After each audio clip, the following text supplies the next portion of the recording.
সামনে আল্লাহর কালাম হাতে নিয়ে তেলাওয়াত করতেছে। নবীজির জবানের তেলাওয়াত কত মধুর, কত মজা। আল্লাহর নবী দীর্ঘক্ষণ পর্যন্ত কুরআনে কারীমের তেলাওয়াত করলেন, তেলাওয়াত করলেন, তেলাওয়াত করার পর বন্ধ করলেন। নবীজি ঘাড় ঘুরায়া পিছন দিকে তাকায়া দেখলেন লম্বা একটা লোক নবীজির পিছনে দাঁড়িয়ে রইছে। নবীজি তার চেহারার দিকে তাকায়া দেখে ওই লম্বা লোকটার চোখ থেকে পানি টপ টপ করে দুনিয়ার জমিনে পড়া আরম্ভ করে দিয়েছে। রাহমাতুল লিল আলামিন বলে, ভাই তোমার বাড়ি কই, কোত্থেকে আসলা, কারণ কি, এখানে কান্না করো কারণ কি, কি ব্যাপার?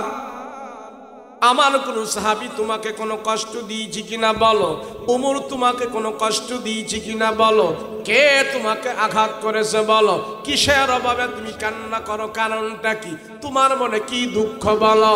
লোকটা কোনো কথা কয় না, জাদুগুরু কোনো কথা কয় না, শুধু কান্না করে, শুধু কান্না করে, চোখের পানি ফেলে ফেলে কান্না করে। রাহমাতুল লিল আলামিন বলে, ও ভাই কেন তুমি এখানে কান্না করো বলো? আমি পয়গম্বর কারো চোখের পানি সহ্য করতে পারি না, আমি রাসূল কারো চোখের পানি আনার জন্য দুনিয়াতে আসি নাই, মুসার জন্য আসছি, বলো তোমার কি প্রয়োজন, আমি নবীজি তোমার চাওয়া পাওয়া মিটানোর চেষ্টা করব। ওই জাদুঘর শুধু কান্না করে কান্না করে। রাহমাতুল লিল আলামিন বলে, ভাই তুমি কান্দো না, কেন তুমি কান্না করো আমার কাছে বলো? জাদুঘর ডাক দিয়া বলে, ওগো রাহমাতুল লিল আলামিন, নবী আপনি আমাকে আঘাত করেন নাই, আপনার কোন সাহাবী আমাকে আঘাত করে নাই, আমি কান্দি আসছিলাম আপনাকে অপবাদ দেওয়ার জন্য, আপনার বিরুদ্ধে তুহমত দেওয়ার জন্য। রাহমাতুল লিল আলামিন আমি নীরবে দাঁড়িয়ে দাঁড়িয়ে আপনার জবানের পবিত্র তেলাওয়াতগুলো আমি শুনেছি। রাসূল গো, আমি হইলাম বিশাল বড় একজন জাদুঘর, আমি হাজার হাজার জাদুর মন্ত্র জানি, কুফরি বিদ্যাগুলো আমার দিলের ভিতরে আছে, আমি একজন জাদুঘর, মানুষদেরকে জাদুবিদ্যা শিখায়, জাদুবিদ্যা দেখায়, আমি ইনকাম করি, আমি জাদুবিদ্যায় পারদর্শী। লক্ষ হাজার হাজার জাদুবিদ্যা বুকের ভিতরে নিয়া আপনার পিছনে দাঁড়িয়ে দাঁড়িয়ে আপনার জবান থেকে আমি কুরআনে কারীমের তেলাওয়াতগুলো শুনেছি।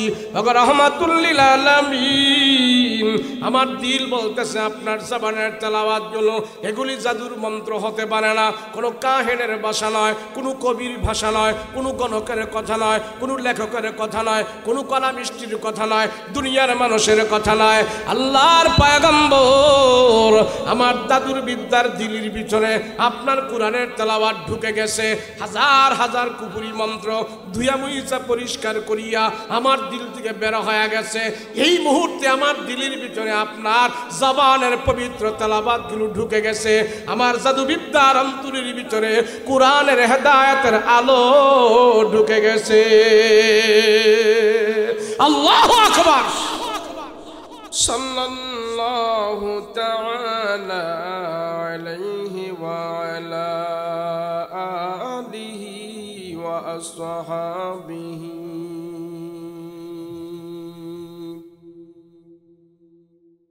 ওয়া আজওয়াজিহি ওয়া আহলি বাইতিহি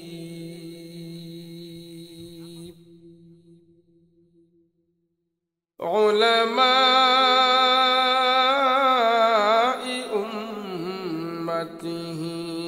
وفقهاء ملته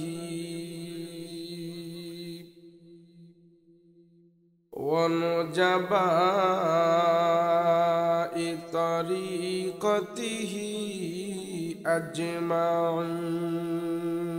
أجمعين الذي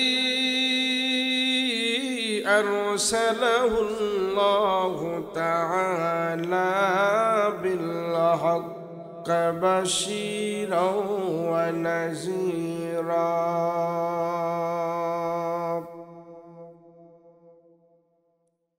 وداعيا إلى الله بإذنه وسراجا منيرا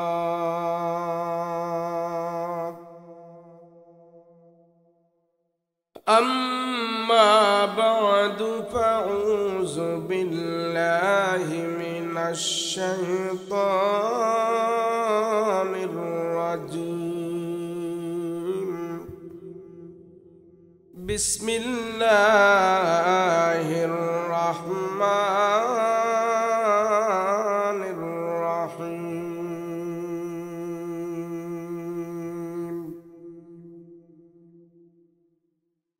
ومن يعمل مثقال ذرة خيرا يره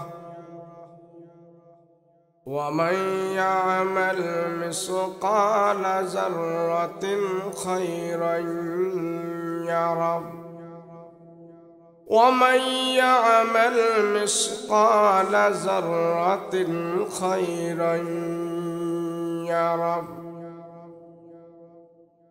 صدق الله مولانا العظيم وصدق رسوله النبي الكريم.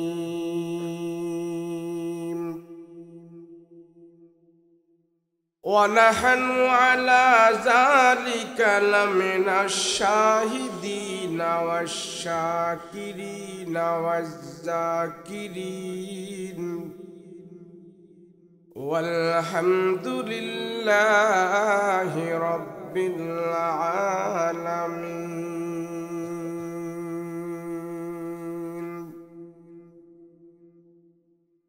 قال سيدنا رسول الله صلى الله عليه وسلم: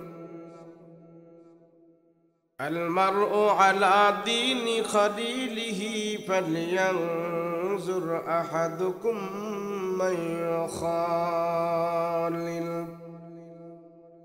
أو كما قال النبي عليه الصلاة والسلام.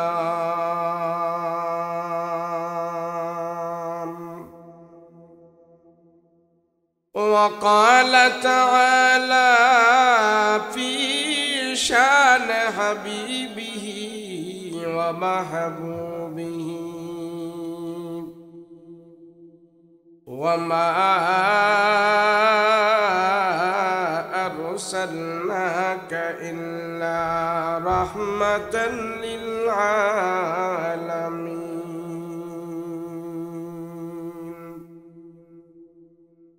صلى الله على سيدنا ومولانا محمد وعلى آله وأصحابه أجمعين. بلغ العلا بكماله كشف الدجى بجماله حسنت جميع خصاله صلوا عليه وآله.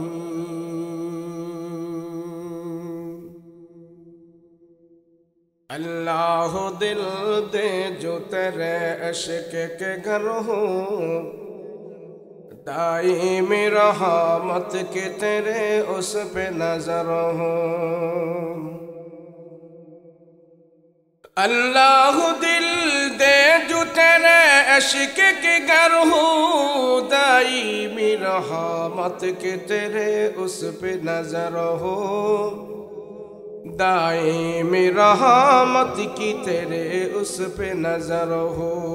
दिल दे के तेरे इश्क में ए हाल हो उसका, महशर का अगर शुरू हो तू बिना खबर हो। महशर का अगर शुरू हो तू बिना खबर हो। मादर दू जहाँ गैर खुदा यार नदारिम, मादर दू जहाँ गैर खुदा यार नदारिम।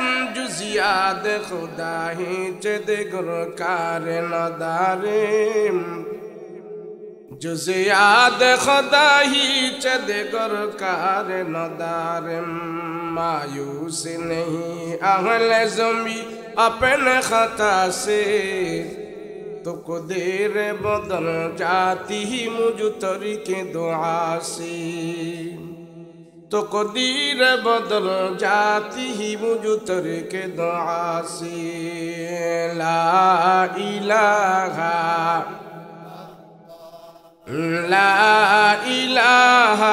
इल्लाल्लाह ला इलाहा।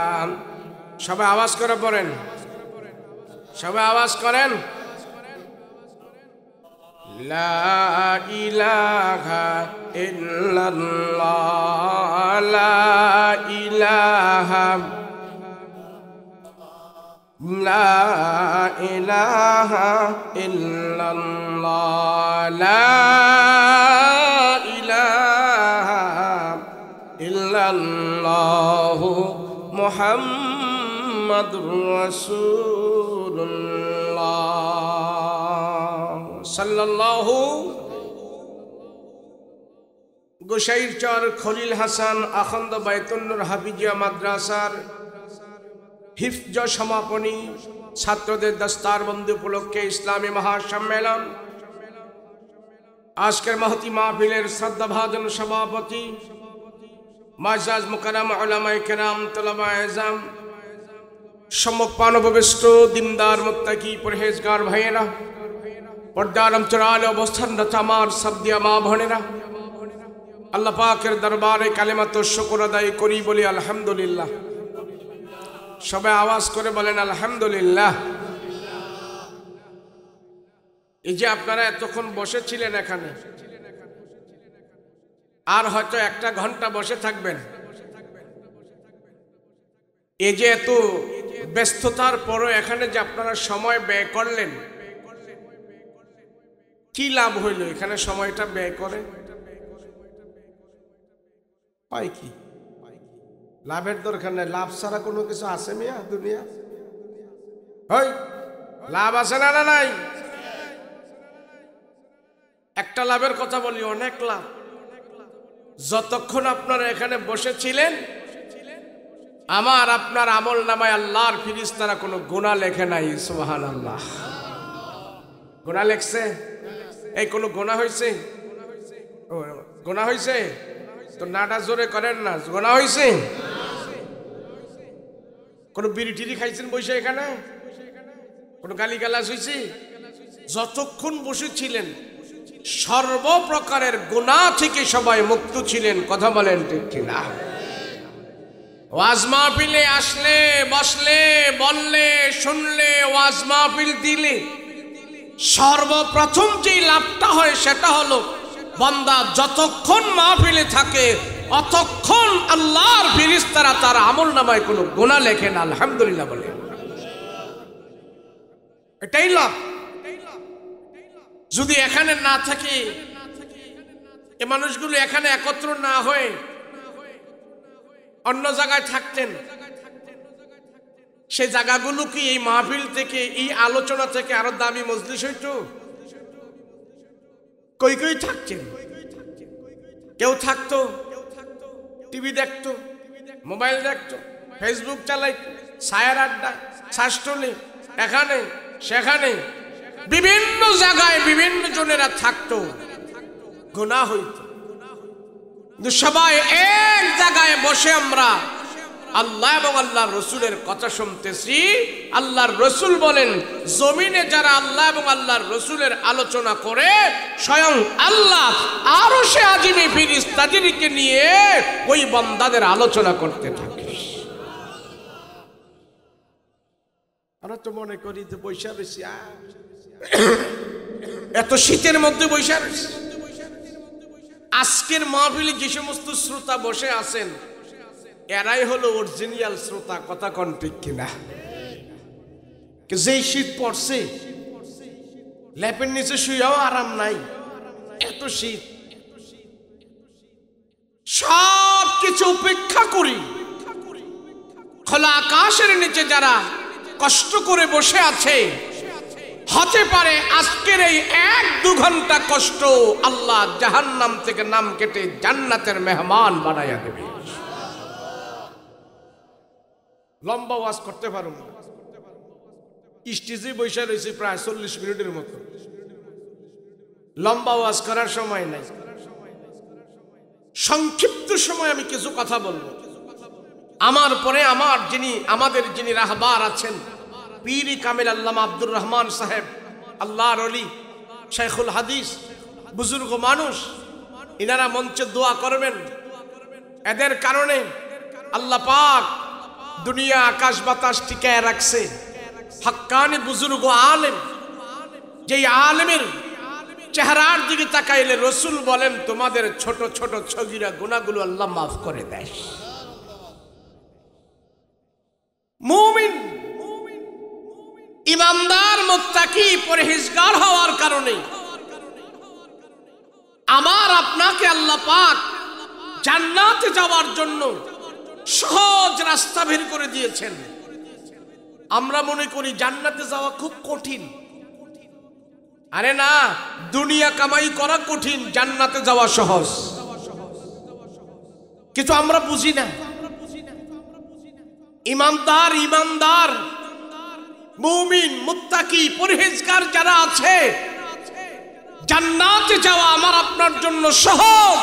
দুনিয়া কামাই করা কঠিন, আখিরাত কামাই করা সহজ। কিন্তু আমরা আখিরাত কামাই করতে রাজি না। কথা বলেন ঠিক কিনা? দুনিয়াটা কঠিন, এটা নিয়েই আমরা বেশি লাভালাভি করি। ইমানদার হওয়ার কারণে, মুমিন হওয়ার কারণে আমাদেরকে আল্লাহ পাক এমন কিছু কিছু জিনিস দিয়ে দিছেন। অনেক সময় মুমিন কথা বললে সওয়াব, দেখলে সওয়াব, ডানে বামে ঘর ঘুরাইলে সওয়াব, সুবহানাল্লাহ বললে সওয়াব, আলহামদুলিল্লাহ বললে সওয়াব। মুমিনের প্রত্যেকটা কাজ যদি রাসূলুল্লাহর আদর্শ মতো হয়ে যায়, প্রত্যেকটা কাজ আমার আপনার নেকির পাল্লায় আল্লাহ আমল বানিয়ে আমাকে আপনাকে জান্নাতের রাস্তাটা কাছে দাঁড়ায়া দিবে, জাহান্নাম থেকে বাঁচায়া জান্নাতে যাওয়ার সহজ রাস্তা বের করে দিবে। একজন মুমিন, ইমানদার, সে সকালবেলা ঘুম থেকে বের হলো, ঘুম থেকে উঠলো, ঘুম থেকে উঠে ঘর থেকে বের হলো, ঘর থেকে বের হয়ে রাস্তা হাঁটতেছে, রাস্তায় একটা লোক পাইছে। এই মুমিন, ইমানদার ওই রাস্তার লোকটার সাথে হাসি মুখে সুন্দর করে সালাম দিয়ে মুসাফা করলো। হাসি মুখে সালাম দিয়ে মুমিন যখন কারোর সাথে মুসাফা করে, আল্লাহর রসুল বলেন তার হাসি মুখের সালাম এবং মুসাফাটা আল্লাহ তার আমল নামায় নেক বানাইয়া পাঠায় দেয়। আমল করা সহজ, নেকি কামাই করা সহজ, টাকা কামাই করা কঠিন, জান্নাত কামাই করা সহজ। কিন্তু মানুষ আমরা এগুলি করতে রাজি না। আরে আমল দিয়ে যা হয়, টাকা দিয়ে তা হয় না, ক্ষমতা দিয়ে তা হয় না, পয়সা দিয়ে তা হয় না, আমল দিয়ে যা হয়। কথা বলেন ঠিক না? মুমিন কিছু কিছু জিনিস আছে, মুমিন যদি শুধু তাকায়া থাকে, আমি আপনি শুধু চোখ দিয়ে তাকায়া থাকবো, এই তাকানোটাই আল্লাহ পাক আমার আপনার আমল নামায় নেকি বানায় পাঠায় দিবে। আপনি জবান নাড়ায় কিছু বলাও লাগবে না, শুধু ইমানদার তাকাই রইস। কি রইছে বলেন না? কি রইছে? ইমানদার কিছু কিছু জিনিসের দিকে শুধু তাকায়া থাকবে। আল্লাহর রসুল বলেন সেই তাকানোটাই আল্লাহ তার আমল নামায় নেকি বানায়া পাঠাই দিতে থাকবে। মুমিন হওয়ার কারণ, ইমানদার হওয়ার কারণ। পৃথিবীতে এমন কিছু জিনিস আছে আল্লাহ পাক মুমিনের জন্য এমন কিছু কিছু জিনিস বানিয়েছেন, যেই জিনিসের দিকে মুমিন শুধু নজর করে তাকায়া ছিল। জবান নাড়ায় কোনো কথা বলা লাগে নাই, জবান দিয়া কোনো আওয়াজ করে নাই, টাকা পয়সা লাগে নাই, শুধু তাকায়া ছিল, তাকায়া ছিল। ওই তাকানোটাই আল্লাহ তাআলা তার আমল নামায় নেকি বানায়া পাঠাই দিছে।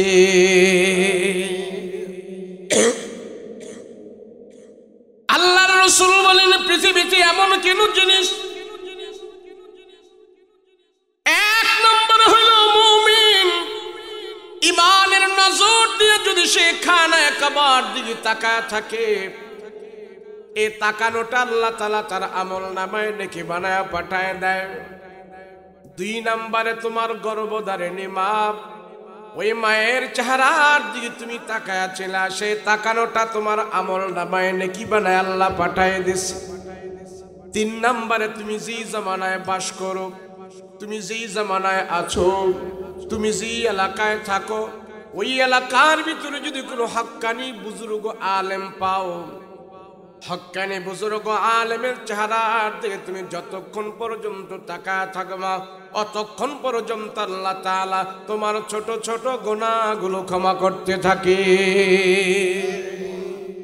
নবীজি বলেন তিনটা জিনিস তোমাদের জন্য রহমত, তিনটা জিনিস তোমাদের জন্য মাগফিরাত, তিনটা জিনিস তোমাদের জন্য বরকত। এক নম্বর হলো খানায় কাবা, দুই নম্বর হলো তোমার গর্ভধারিণী মা, তিন নম্বর হলো জামানার বুজুর্গ আলেম।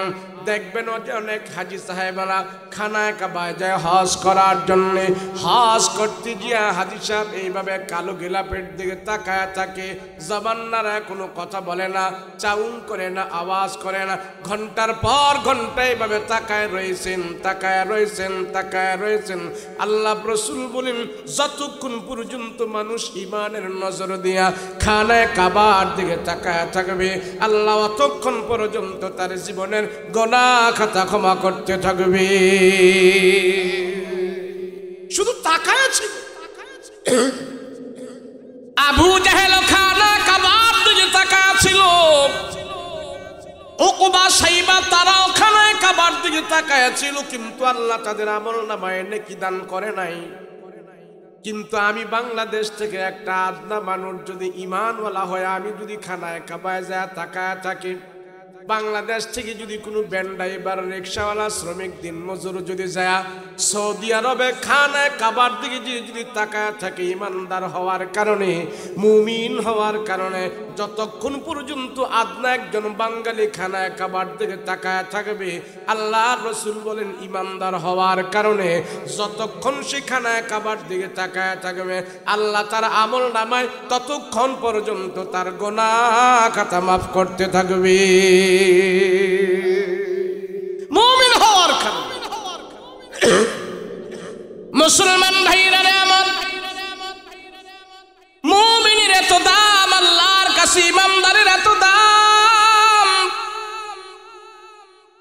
আল্লাহ রাসূল বলেন কোন ইমানদার তার মা গর্ভধারিণী মার চেহারার দিকে যখন নাকি সে মায়ার নজর দিয়া তাকায় থাকবে, রাসূল বলেন আমার উম্মতের ভিতরে তার গর্ভধারিণী মার চেহারার দিকে সে তাকায় রইল, যতক্ষণ পর্যন্ত মার চেহারার দিকে তাকায় আসিল, খানায় কাবার দিকে তাকায় থাইকা যেমন নাকি অর্জন করেছে, গর্ভধারিণী মার চেহারার দিকে তাকায় থাকার বিনিময় খানায় কাবার দিকে তাকায় থাকলে যেমন সওয়াব হইল, গর্ভধারিণী মার চেহারার দিকে তাকায় থাকার কারণে আল্লাহ পাক খানায় কাবার সওয়াব তারে দান করে দিয়েছে। রাহমাতুল লিল আলামিন আর বলেন তোমার এলাকায় যদি আসমানি ইলমওয়ালা থাকে, তোমার এলাকায় যদি হক্কানি বুজুর্গ কোনো আলেম থাকে, তার চেহারার দিকে তুমি যতক্ষণ পর্যন্ত তাকায় থাকবা, অতক্ষণ পর্যন্ত আল্লাহ তাআলা তোমার আমল নামায় নেকি দান করবে, অতক্ষণ পর্যন্ত আল্লাহ তাআলা তোমার জীবনের গুনাহ খাতা মাফ করতে থাকবে। রাসূল বলেন তিনটা জিনিসের দিকে মুমিন তাকায় থাকলে লাভ।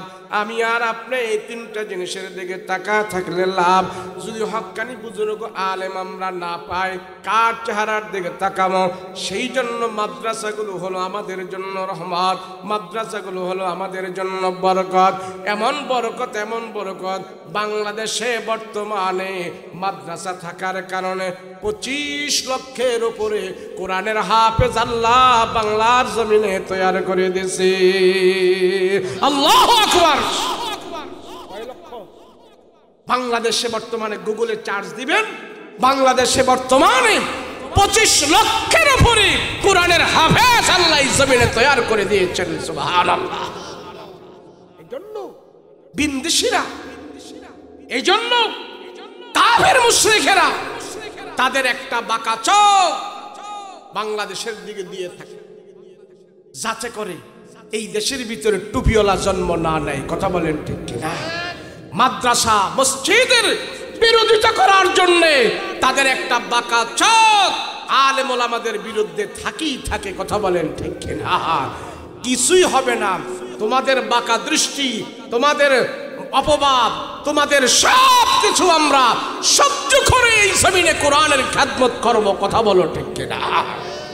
আরে যদি কোরআনের আলো, কোরআনের তেলাওয়াত, আলেম ওলামা, ইসলাম, দ্বীন, ধর্ম এগুলো যদি ধূলিসাৎ করে দেওয়া সম্ভব হতো 1400 বছর পূর্বেই মক্কার জমিনে আবু জাহেল, উকবা, সাইবারা যেই চেষ্টা মেহনত করেছিল ইসলামকে সেখানে ধূলিসাৎ করে দিত। কথা বলেন ঠিক কিনা? তোমাদের দাদারাও যখন পারে নাই তোমরাও পারবে না। কথা বলো ঠিক কিনা? যদি পারতি তাহলে এই বাংলাদেশে 25 লক্ষ কোরআনের হাফেজ এই পর্যন্ত হতো না। কথা বলেন ঠিক কিনা? আপনি কি মনে করেন ছোট্ট একটি দেশ, একটি শিশু রাষ্ট্র, এই রাষ্ট্রের ভিতরে যদি 25 লক্ষ কোরআনের হাফেজ থাকে, আমি বলি এত অভাবের ভিতরে এই দেশ থেকে এত টাকা পাচার হয়ে যাওয়ার পরেও এই দেশের মানুষ এখনো হাসি মুখে ডাল ভাত খেয়ে আরামে থাকতে পারে, এটা একমাত্র কোরআনের বরকতে। কথা বলেন ঠিক কিনা? এটা কোন থানা? গজারিয়া না? বাংলাদেশে এমন থানা আছে 600-র উপরে। কয়শো? জনে বলেন না কয়শো? 600-র উপরে বাংলাদেশে থানা আছে। আজকে একটা থানায় যদি আজ একটা করে মাহফিল হয় তাহলে সারা বাংলাদেশে 600 মাহফিল হচ্ছে আজকে। কথা বলেন ঠিক কিনা? 600 মাহফিলে যদি 100 করে লোক হয় তাহলে 60,000 লোক। কথা বলেন ঠিক কিনা? শুধু মাহফিলের সুবাদে আজ বাংলার জমিন থেকে 60,000 মানুষ প্রত্যেক দিন শীতের রাত্রে, প্রত্যেক রাত্রে 60,000 লোক কমপক্ষে এই বাংলার জমিন থেকে নিশি রজনীতে আল্লাহর দরবারে হাত উঠিয়ে দোয়া করে। কথা বলেন ঠিক কিনা? আমরা মনে করি হ্যাঁ এমনি 60,000 লোক যেই দেশ থেকে, যেই রাষ্ট্র থেকে প্রত্যেক দিন আল্লাহর দরবারে হাত উঠায় দোয়া করে, আমি বলি তাওহীদি জনতা, ইমানদার, মুত্তাকি, পরহেজগার মানুষের দোয়ার বদলতে এই বাংলাদেশকে আল্লাহ পাক আরো ভালো করবেন। কথা বলেন ঠিক কিনা? না হয় আমাদের কি আছে? এই দেশ থেকে চুরি করে সব লইয়া গেছে, সব নিয়ে গেছে। খালি দেশ, ঋণ। একটা বাঙালি আজকে জন্মগ্রহণ করলে 1 লক্ষ টাকার উপরে ঋণ নিয়ে সে জন্মগ্রহণ করে। এই ঋণ নিয়ে জন্মগ্রহণ করার পরেও বাংলাদেশ যেহেতু এতটুকু ভালো আছে, আমি বলবো এটা একমাত্র এই দেশে ইমানদার, তাওহীদি, মুমিন, মুসলমানের দোয়ার বদলতে আছে। কথা বলেন ঠিক কিনা?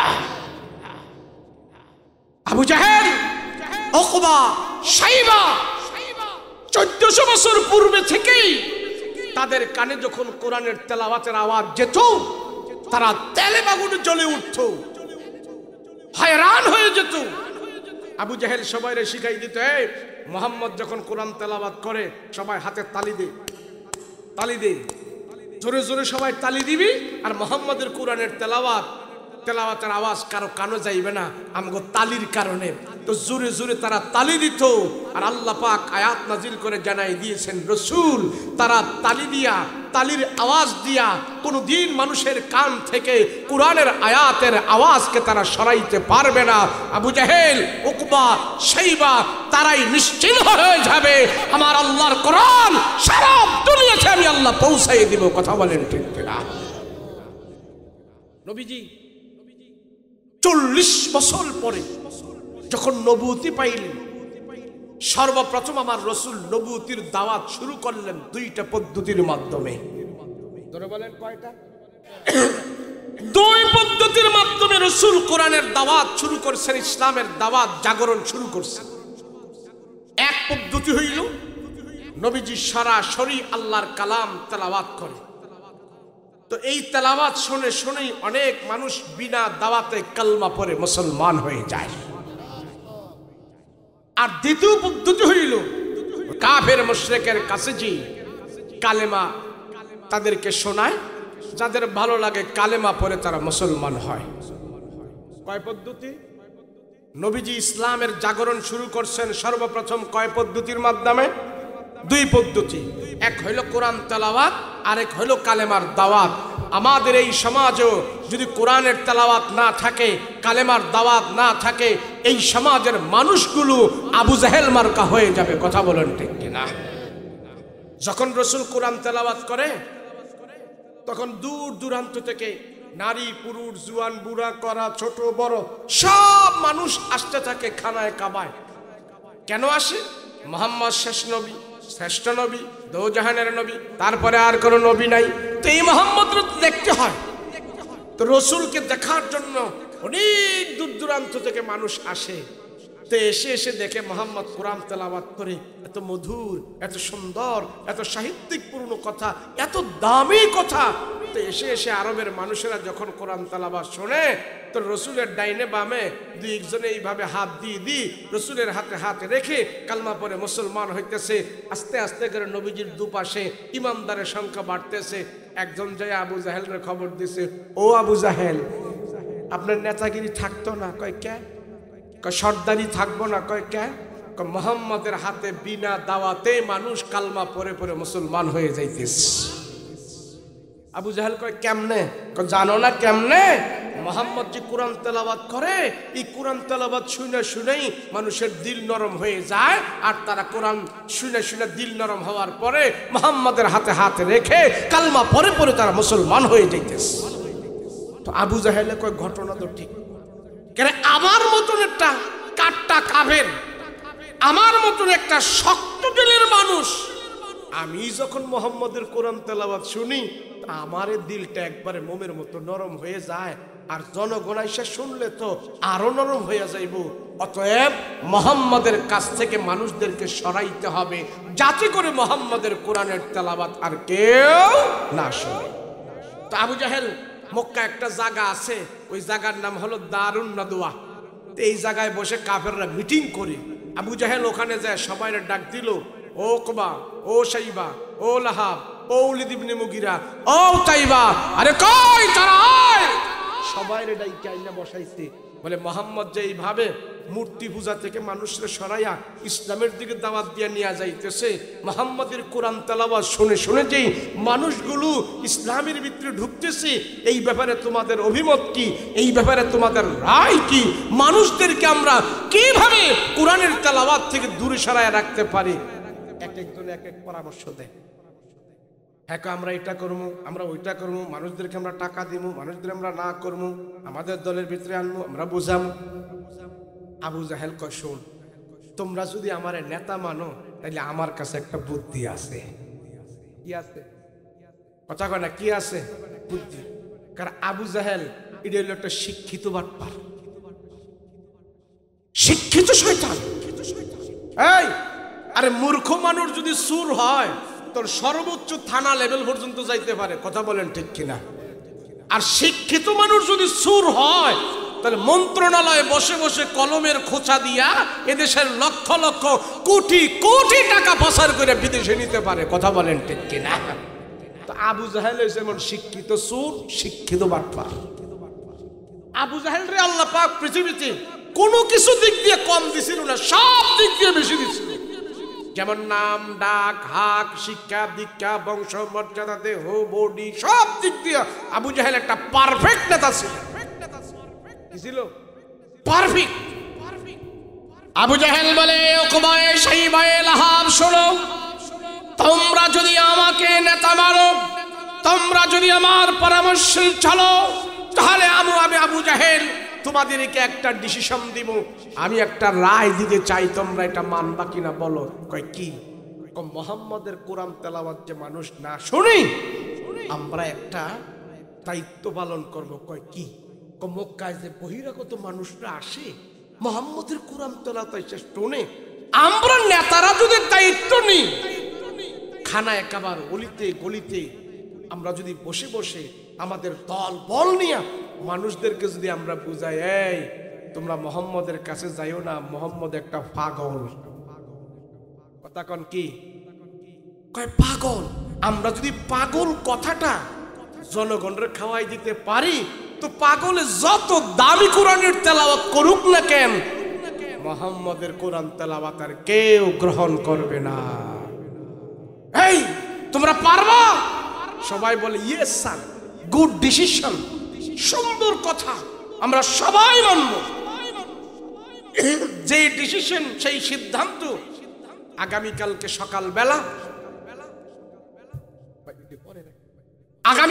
সকালবেলা নেতারা, মক্কার বড় বড় সর্দারেরা মক্কার অলিতে গলিতে পয়েন্টে পয়েন্টে মোড়ে মোড়ে যায় দাঁড়ায় রইল। দাঁড়ায়া মক্কায় যে বহিরাগত মানুষরা আসতেছে, নারী পুরুষ জুয়ান বুড়া ছোট বড় সবাই আসতেছে, তো তাদেরকে জিজ্ঞাসা, কই যাও? তোমাদের সন্তান মোহাম্মদ নবী হইছে, তারে আমরা দেখতে যাই, সে নাকি শেষ নবী, শ্রেষ্ঠ নবী, দুজাহানের নবী, তারপরে আর কোনো নবী নাই, তো তারে তো দেখতে হয়, সেজন্য আমরা যাচ্ছি। আবু জাহেল কয়, যাইও না, যাইও না, যাইও না। কয় কে? তোমরা মোহাম্মদের সম্পর্কে কি জানবা? আমরা জানি মোহাম্মদ একটা পাগল, এই পাগলের কাছে যায় লাভ নাই, যাও বাড়িতে যাও। জনগণ কয়, ব্যাপার কি বুঝলাম, মোহাম্মদ যদি পাগল হয়, তো মক্কার বড় বড় নেতারা বলতেছে মোহাম্মদ পাগল। পাগল হইল মোহাম্মদ ছোট খাটো পাগল হইব না, এটা বড় পাগল হইব। কথা কোন ঠিক না? সর্দারে কয়, মেম্বারে কয়, চেয়ারম্যানে কয়, নেতা কয়, সবাই যেহেতু কয়, এটা কি ছোট হইব না বড় হইব? তো জনগণ, আচ্ছা ঠিক আছে, মোহাম্মদ যদি পাগল হয় তো সমস্যা কি, আমরা পাগল ডারেই দেখবো, একটু দেখতে দেন না, আমরা পাগল ডারেই দেখবো, দেন। এখন নেতাদের কথা আর কেউ শোনে না, নেতাদেরকে ওভারটেক কইরা সব আস্তে আস্তে কইরা খানায় কাবায় ঢুকছে, ঢুকে পাগলটারে খুঁজতেছে, মোহাম্মদ কই, মোহাম্মদ কই, মোহাম্মদ নাকি পাগল, পাগলটা কই। খুঁজতে খুঁজতে যায় দেখে আমার রসুল আল্লাহর কালাম হাতে নিয়া কোরআন তেলাওয়াত করতেছে, আর আমার রসুলুল্লাহর চেহারা মোবারকের আলো খানায় কাবার দেয়ালের মধ্যে যায় লেগেছে। নবীজির চেহারার আলো দিয়ে পুরোটা খানায় কাবার দেয়াল আলোকিত হয়ে আসছে। আবু জাহেলরা কইল কি, মোহাম্মদ নাকি পাগল? পাগলের চেহারা কি এত সুন্দর হইতে পারে? আয় হায়, যে পাগল তার চেহারা তো থাকবে ফ্যাকাশের চেহারা, চুলগুলো আলো যাবে, জামা কাপড় ভাড়া সেটা, কিন্তু এত সুন্দর চেহারার মানুষ কিভাবে পাগল হতে পারে? আচ্ছা ঠিক আছে, চেহারা দেখে বুঝলাম উনি পাগল না, তো কি যে পড়তেছে, কি যে হাতে নিয়ে তেলাওয়াত করে, একটু আমরা সবাই শুই না দেখি। কেন, যে পাগল হয় তার তো কথাবার্তা ঠিক থাকে না, তার তো পড়ালেখার কোনো ঠিক থাকে না, একবার এহানতে এক কলি কয়, আহানতে আরেক কলি কয়, একবার গান গায়, আরেকবার গজল গায়, একবার হিন্দি কয়, আরেকবার বাংলা কয়, একবার এইটা একবার ওইটা, একটা বেতাল অবস্থায় থাকে। কথা বলেন ঠিক কিনা? সব জনগণ আমার রাসূলুল্লাহর পিছনে স্তব্ধ হয়ে তারা দাঁড়িয়ে আছে নবীজির কোরআন তেলাওয়াত শোনার জন্য। সুবহানাল্লাহ। তো নবীজি তারা তো পিছনে দাঁড়িয়েছে, আর রাসূল আল্লাহর কালাম হাতে নিয়ে তেলাওয়াত করতেছে। বিসমিল্লাহির রহমানির রহিম।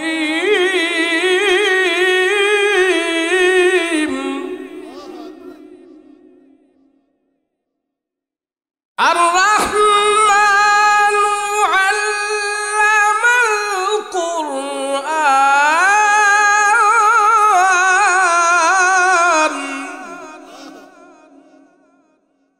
খালাকাল ইনসানা আল্লামাহুল বায়ান।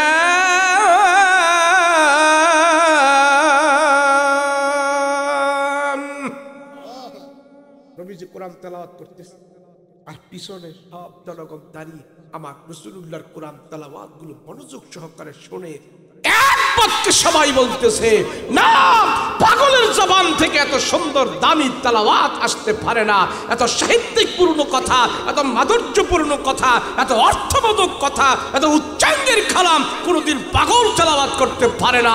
আমরা সত্য রসুল পেয়েছি। ও মুহাম্মদ, তোমার হাতে হাত রেখে আমরা কালেমা পড়ে মুসলমান হয়ে যেতে চাই। সবাই যখন মুসলমান হয়ে গেছে, আবু জাহেলের কানে খবর গেছে আমরা যা কইছি হিতে বিপরীত হইছি, কওয়ারছে না কই ভালো ছিল। কি হইছে? কই যে কইলাম পাগল, নেতাগো কথা কেউ খায় নাই, সবাই মুহাম্মাদের হাতে হাত রেখে মুসলমান হয়ে গেছে। আবু জাহেল তো তেলে বাগুনে জ্বললা উঠছে, আরো গরম, আয় সর্বনাশ।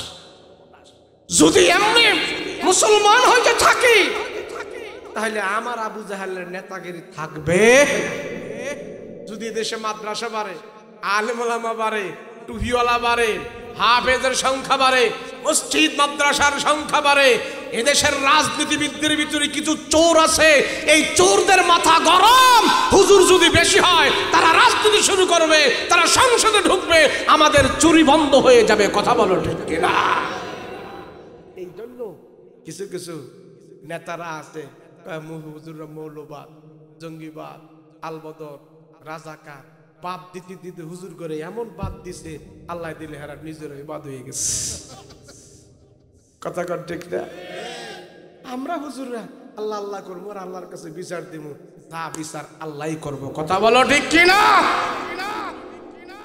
ভাই সাহেব, আপনি মনে করেন কি বাংলাদেশ পুলিশ দিয়া, র্যাব দিয়া, সিটা দিয়া, কোবরা দিয়া, রিমেন্টের মার দিয়া এই দেশ ভালো করে লাগবে? আরে না মিয়া, 53 বছর হয়েছে এই দেশ, চুরি বাড়ছে না কমছে? আমি মাঝে মাঝে কই খালি কোরআনের তে খালি একটা আয়াত, আমনে একটা আয়াত এদেশের সংবিধান না কি যে কয়, এই সংবিধানে খালি একটা আয়াতের আইন আপনি পাশ করেন, বাংলাদেশ 80% ভালো হয়েছে। কয় পার্সেন্ট জোরে বলেন? 80% ভালো হয়ে যাবে বাংলাদেশ। শুধু কোরআন থেকে একটা আয়াত তোমরা সংবিধানে নিয়ে আসো। কয়টা আয়াত ধরে? একটা আয়াত, আর বেশি দরকার নেই। এই দেশ ভালো হইতো না। ওই তোরের একটা কিচ্ছা পড়ছিলাম কইয়ালাই, আপনাকে অসুবিধা? আপনাকে অসুবিধা হইলে আমার আবার সুবিধা, তাড়াতাড়ি যাবো। আইছিলাম একটা মশান টশান লইয়া লম্বা একটা ওয়াজ করবো, কিন্তু সময় নাই। সুরকি জাপান একটা রাষ্ট্র আছে পৃথিবীতে, জানেন আপনারা? কথা কয় না, জানেন? আমি জানি না আপনারা কোন ওয়াজ পছন্দ করেন, কইতারি না, কিন্তু সময়ের স্বল্পতার কারণে আমি আগাগোড়া ঠিক না রেখে ভাঙ্গাচুরা ওয়াজ করতেছি।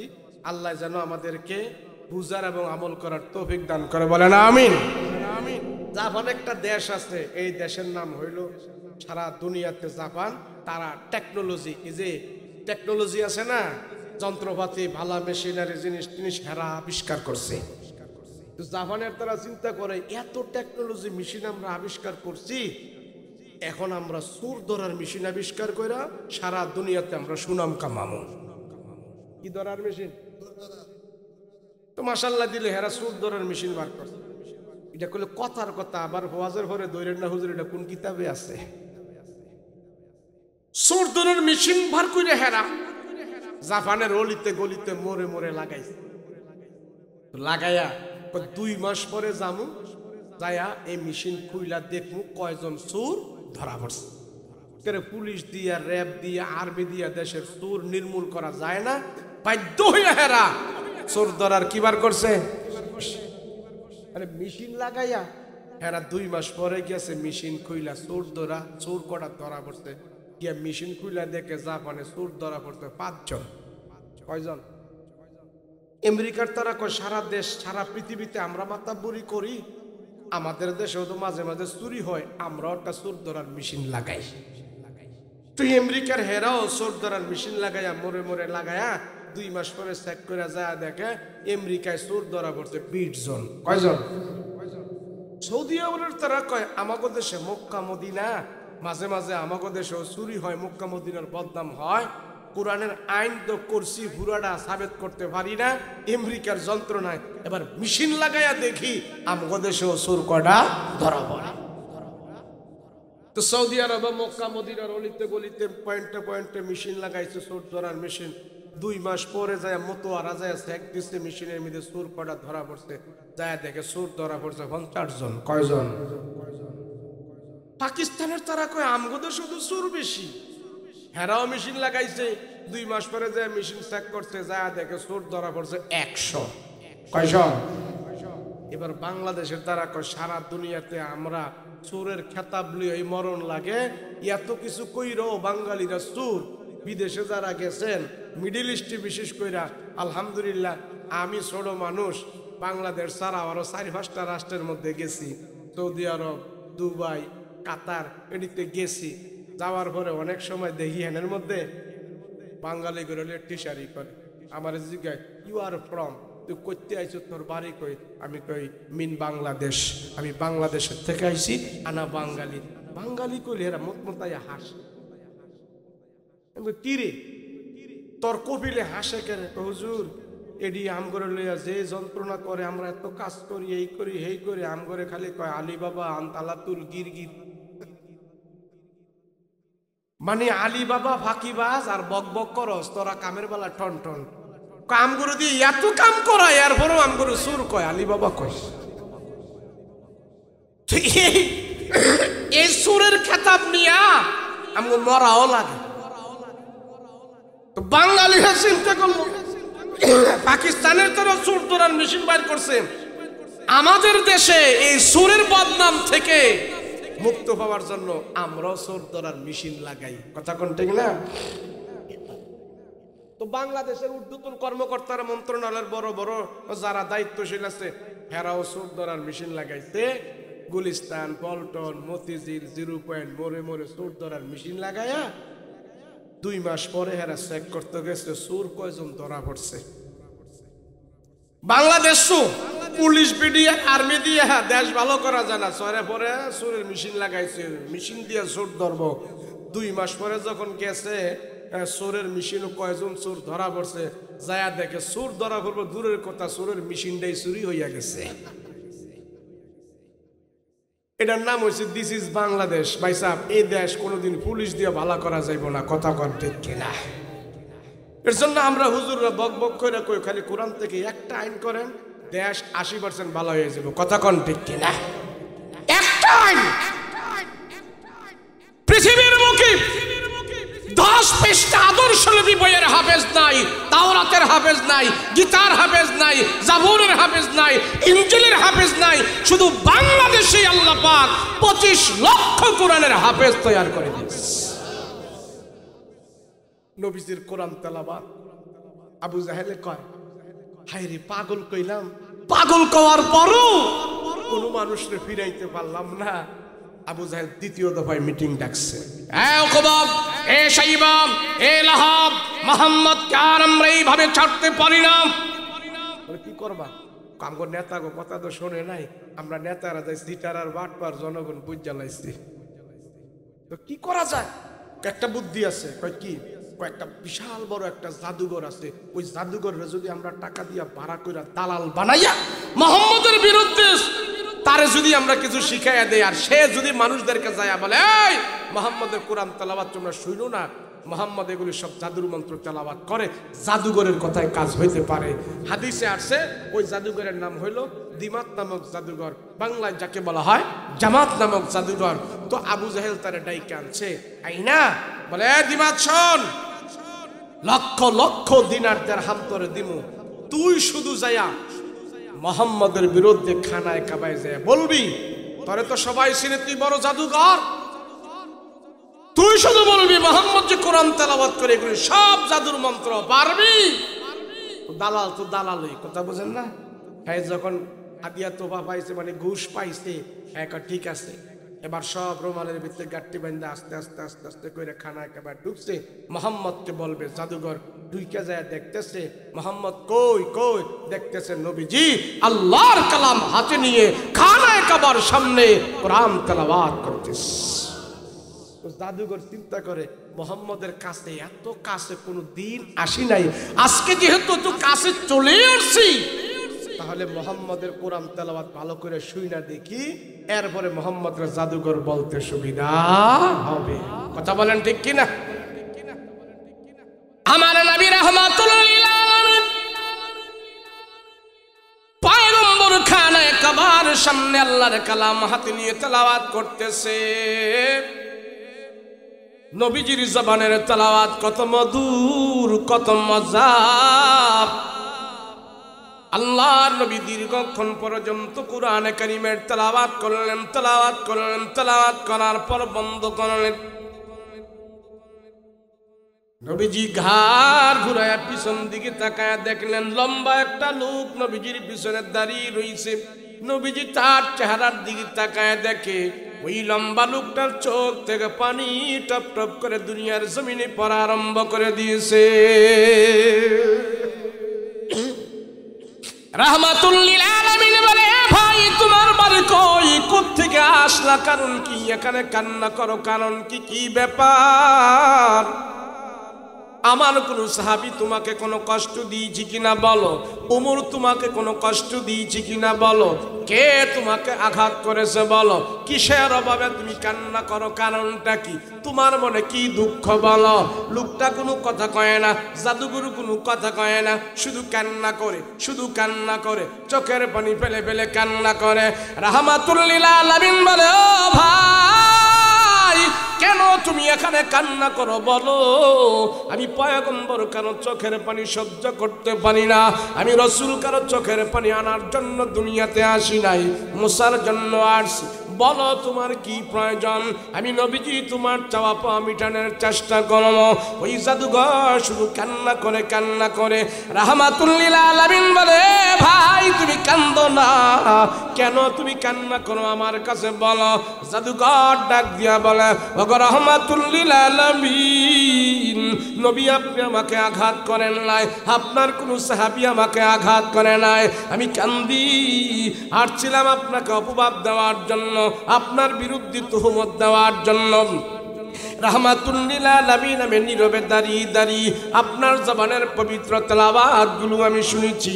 রাসূল গো, আমি হইলাম বিশাল বড় একজন জাদুঘর, আমি হাজার হাজার জাদুর মন্ত্র জানি, কুফরি বিদ্যাগুলো আমার দিলের ভিতরে আছে, আমি একজন জাদুঘর, মানুষদেরকে জাদুবিদ্যা শিখাই, জাদুবিদ্যা দেখায় আমি ইনকাম করি, আমি জাদুবিদ্যায় পারদর্শী।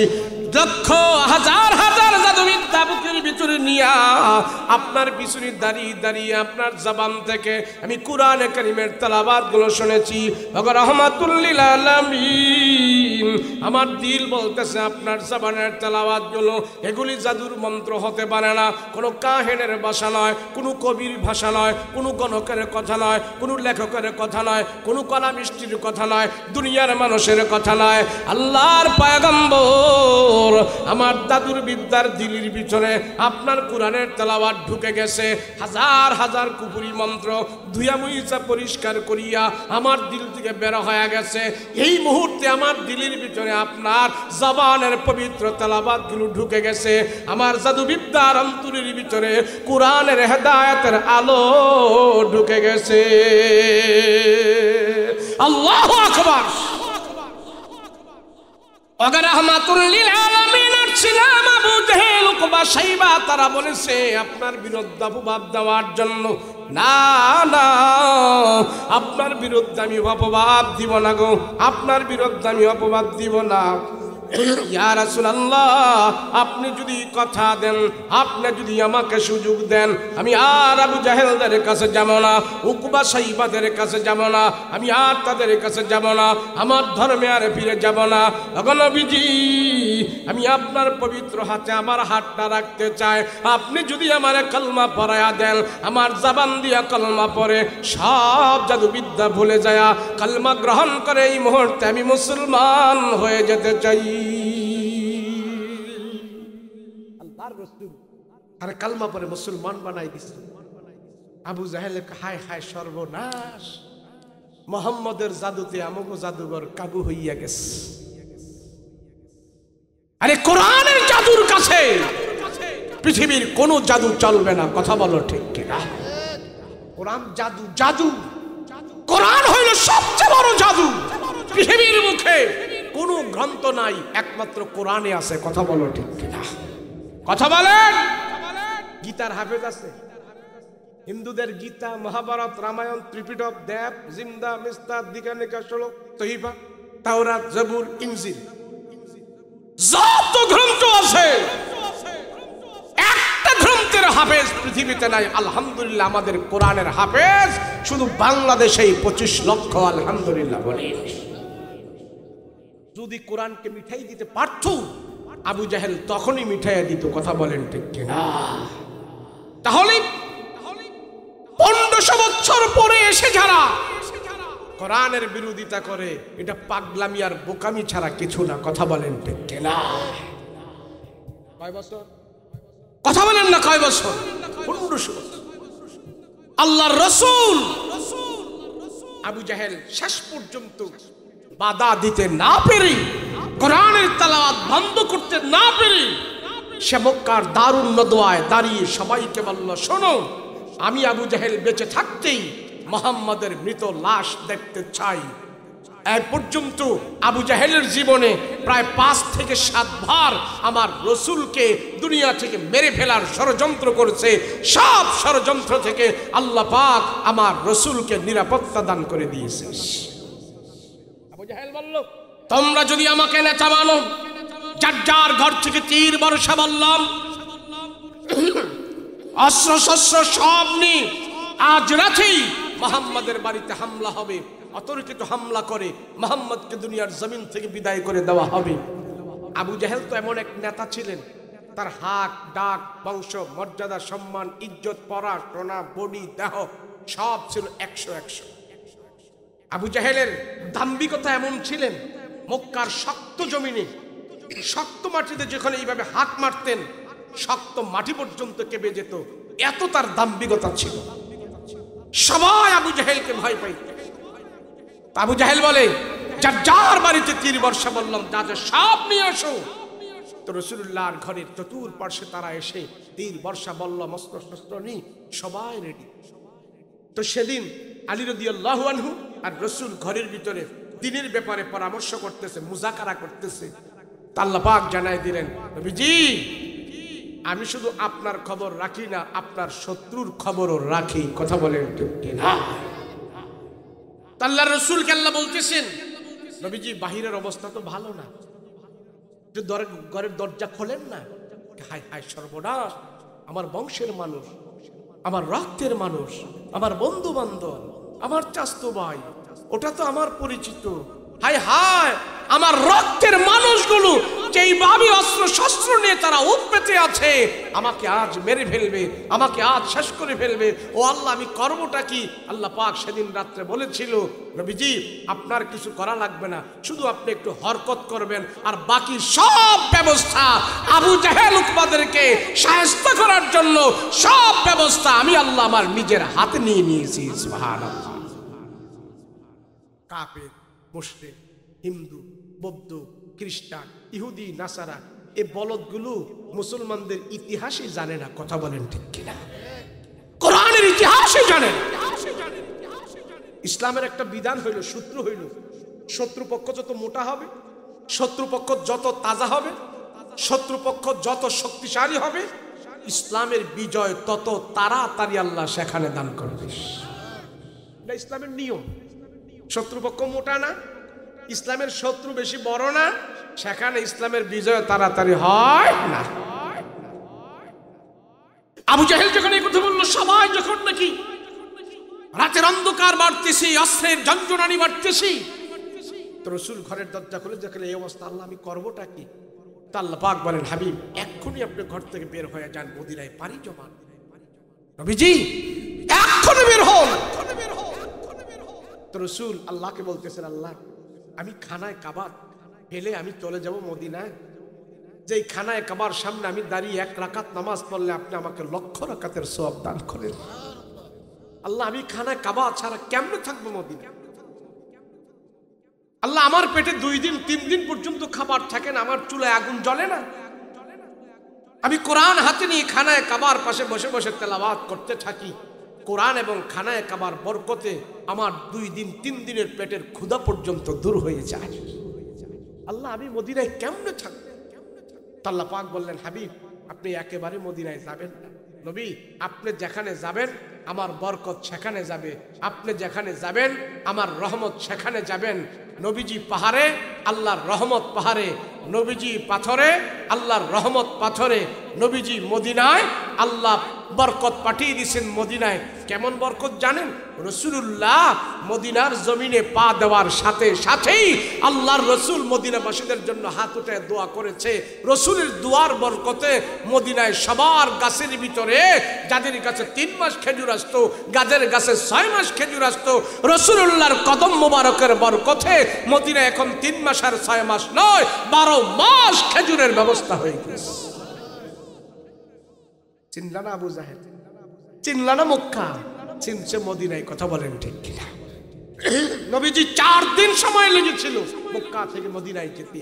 নবীজি মদিনা একটা মসজিদ আছে কুবা মসজিদ, রাসূল সর্বপ্রথম যে কুবায় যে অবস্থান করলেন। তো যখন কুবায় অবস্থান করলেন কিছু সংখ্যক যুবকেরা এসে আমার রাসূলুল্লাহকে ইস্তেকবাল জানালেন। তো নবীজি যুবকদের চেহারা মুবারক দেখেই বুঝতে পারছেন এরা আমার বিরুদ্ধে না, এরা আমার পক্ষে। তো রসুলকে পেয়ে তারা যখন আগায় আসতেছে নবী দেখতেছেন এক একজনের হাতে এক একটা জিনিস নিয়ে তারা আমার রাসূলুল্লাহর জন্য অপেক্ষা করতেছে। কারো হাতে দুধের পেয়ালা, কারো হাতে শরবত, কারো হাতে গাছের তাজা খেজুর, কারো হাতে গোস্ত বুনা করা। এইভাবে এক একটা জিনিস নিয়ে রাসূলুল্লাহর জন্য যুবকেরা অপেক্ষা করতেছে। সুবহানাল্লাহ। তো রসুল কি এক যুবক এসে দুধের এক পেয়ালা দিলেন। ইয়া রাসূলুল্লাহ আমিও আপনার নিয়ত করেছি নবীজি আপনি মদিনায় আসবেন আর আমার ওটের দুধ দিয়ে আপনাকে আমি মেহমানদারি করব। তো রসুলের হাতে যখন ওটের পেয়ালার দুধ দহন করে যে ওট থেকে দুধ নিয়ে আসছেন দুধের পেয়ালাটা দিলেন, রসুল ওটের দুধ এক চুমুক পান করে দুধটা আবার তারে ফেরত দিন। এ যুবক তোমাদের মদিনার দুধ এমন কেন? পানসা পানসা খাওয়ার উপযুক্ত না। মদিনা মক্কার দুধ তো কত সুস্বাদু। তো সেই যুবক সাথে সাথে চোখের পানি ফেলে দিয়ে বলতেছি, ইয়া রাসূলুল্লাহ 4 দিন আগে আমার গাভী থেকে আমার উট থেকে দুধ দহন করে রসুল গো আপনার জন্য আমি এখানে দাঁড়িয়ে আছি। আজকে 4 দিন পরে তো রসুল দুধ আর দুধ থাকেন, এটা পানসা হয়ে যায়। আমি কথা দিলাম মদিনায় যতদিন থাকবেন আমার উট থেকে দুধ দহন করে আপনাকে মেহমানদারির ব্যবস্থা করব। রসুল দেখলেন তাদের এত ভালোবাসা, এত মায়া। তো এক সাহাবী, এক যুবক সাহাবী রাসূলুল্লাহর হাত ধরলেন, ইয়া রাসূলুল্লাহ আমার বাবা ঘরের ভিতরে গোস্ত পাক করে বসে আছে, আমার বাবা অসুস্থ মানুষ, রাসূল আপনাকে রিসেপশনের জন্য আসতে পারে নাই। নবীজি আজকে পহেলা মেহমান আপনি আমার বাড়িতে হবেন, আপনি না যাওয়া পর্যন্ত আমার বাবাই খাবারে হাত লাগাবে না। আরেক যুবক এসে বলে, ইয়া রাসূলুল্লাহ ইয়া হাবিবাল্লাহ রসুল গো আমার মা বলেছে আমাদের বাড়িতে যে প্রথম মেহমান হওয়ার জন্য রসুল গো আপনাকে আমি পহেলা মেহমান বানাইতে চাই। আরেক যুবক এসে বলে, ইয়া রাসূলুল্লাহ ওই তো পাহাড়ের উপরে আমাদের বাড়ি, নবী গো আপনি প্রথম মেহমান আমাদের বাড়িতে হবেন। রসুল গো আমাদের বাড়ি ওখানে। আরেক যুবক বলে, ডান দিকে আমাদের বাড়ি, রসুল আমাদের বাড়ির মেহমান আপনি হবেন। আরেক যুবক এসে বলে, ওই দিকে আমাদের বাড়ি। সব যুবকের আমার পয়গম্বরকে কারাকারি লাগছেন নবীজিকে মেহমান বানানোর জন্য। তাদের মনে একটা আনন্দ, নবীকে আমরা মদিনায় পহেলা মেহমান যদি আমি বানাইতে পারি আমার রাসূলুল্লাহর বরকত সর্বপ্রথম আমার ঘরের ভিতরে চলে যাবে। আল্লাহু আকবার। রাহমাতুল লিল আলামিন দেখলেন মদিনার সব যুবকেরা পয়গম্বরকে মেহমান বানাইতে চায়। আল্লাহর নবী চিন্তায় পড়ে গেলেন, আমি আজকে ইচ্ছা করে মদিনায় কার ঘরে প্রথম মেহমান হব? না না না, রাহমাতুল লিল আলামিন ইচ্ছা করে কারো ঘরের মেহমান হবে না। রসুল বলতেছেন, মদিনাবাসীরা শোনো, আমি রসুল মক্কা থেকে ওট দিয়া যে মদিনায় আসছি এই ওটের উপরে আমি বসা থাকবো। ওটটা চলতে চলতে যায় মদিনায় যার ঘরের ভিতরে বসবে আমি রাসূলুল্লাহ তার বাড়ির মেহমান হয়ে যাব। সুবহানাল্লাহ। রসুল সবার মন জগিয়ে রাখলেন। ওটের উপরে বসা সব সাহাবাই কেরাম রাসূলুল্লাহর উপরে দুরূদ পড়তেছেন। উট চলতেছে, চলতে চলতে ওট সমতল ভূমি দিয়ে চলতে চলতে ওট একটু পাহাড়ের উপরে উঠলেন। পাহাড়ের উপরে উঠা ওটটা একটা দোতলা বাড়ির সামনে হাঁটু গেড়ে বসে গেলেন। রাসূল ওটের লাগাম ধরে টান দেয়, উঠো, উঠে না, উঠো, উঠে না। উটের লাগাম ধরে রাসূল টান দেয়, উঠে না। রাসূল বুঝতে পারলেন আমার উট এই বাড়িতে বসে গেছে, অতএব আল্লাহ তাআলা আমাকে এই বাড়ির মেহমান বানিয়ে দিয়েছেন। সুবহানাল্লাহ। সেই বাড়িটা দিলেন নবীর এক সাহাবী আবু আইয়ুব আনসারী রাদিয়াল্লাহু আনহু। এইভাবে মক্কার মানুষ আমার রাসূলকে বিদায় করে দিয়েছে, আর মদিনার মানুষেরা গ্রহণ করেছে। রাসূলুল্লাহকে গ্রহণ করার কারণে আল্লাহ মদিনাকে সোনার মদিনায় পরিণত করে দিয়েছেন। সুবহানাল্লাহ। নারে তাকবীর, নারে তাকবীর। আলহামদুলিল্লাহ। আজকের মাহফিলে আমাদের আল্লাহর ওলি পীরে কামেল আমাদের মাঝে আসছেন। আলহামদুলিল্লাহ। সবাই আমরা দোয়ায় শরীক হব, বরকত নিব। আল্লাহ পাক মুরব্বীদের আগমন, আল্লাহর ওলিদের হাক্কানি বুজুর্গদের পদচারণ, এটা আমার আপনার জন্য রহমত এবং বরকত। কথা বলেন ঠিক কিনা? আমরা আর দেরি করব না, আমরা আমাদের মূল কাজে চলে যাব। বয়ান আপনারা শুনেছেন, মাদ্রাসায় অনেক টাকা টোকাও দিয়েছেন, এবং এই মাদ্রাসার ফসল কি? আপনাদের এই মাদ্রাসার এখন যে ফসল, সেই ফসল আপনাদের সামনে এখন ধরে তোলা হবে। আপনারা খুশি না বেজার? বলেন খুশি না বেজার? এরকম করে করে এক এক মাদ্রাসা থেকে এরকম কয়েকজন হাফেজ হয়। সারা বাংলাদেশ থেকে যে হাফেজ হচ্ছে, আলহামদুলিল্লাহ, এটা খুশির বিষয় কিনা? আজকে সারা বাংলাদেশকে সারা বিশ্বের মানুষ চিনতে বাধ্য। কি করতে বাধ্য বলেন? সারা পৃথিবীর মানুষ এখন বাংলাদেশকে চিনে কোরআনের কারণে। কথা বলেন ঠিক কিনা? প্রতি বছর 120টা রাষ্ট্রে, 100 রাষ্ট্রে, 130টা রাষ্ট্রের সব ছেলেদের সাথে প্রতিযোগিতা দিয়ে বাংলাদেশের ছেলেটা 120টা রাষ্ট্রকে পিছনে ফেলে বাংলাদেশের ছেলেটা প্রথম পুরস্কার নিয়ে বাংলাদেশে চলে আসে। খুশির খবর কিনা জোরে বলেন? আল্লাহ পাক আমাদেরকে সর্বদা সবসময় কোরআনের খেদমত করার তৌফিক দান করেন। বলেন আল্লাহুম্মা আমিন। ঠিক, হুজুর চলে আসেন, বলেন। হ্যাঁ,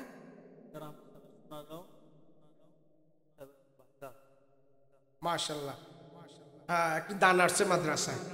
গোলজার আহমেদ সোনারগাঁওয়ের না, মাদ্রাসার সেক্রেটারি সাহেবের ভাইরা 50 ব্যাগ সিমেন্ট দিবেন। আল্লাহ কবুল করেন, বলেন আমিন। হ্যাঁ, আর কারে দিয়ে আল্লাহ পাক দিনের কাজ করাবে? আবু জাহেলকে দিয়ে আল্লাহ দিনের কাজ করে নাই, বেলালকে দিয়ে করাইছে। কথা বলেন ঠিক কিনা? কারে দিয়ে আল্লাহ কোরআনের খেদমত করাবে, কারে দিয়ে আল্লাহ দিনের খেদমত করাবে, এটা আমি আপনিও জানি না। কথা বলেন ঠিক কিনা? আরেকজন কি নাম? গোলজার আহমদ, হুমায়ুন আখন্দের জামাতা রাজু আহমেদ 5000 টাকা আল্লাহ কবুল করেন। আল্লাহ জানে মালে বরকত দেন।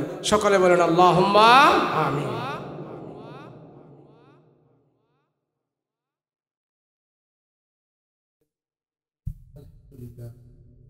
আমাদের প্রধান মেহমান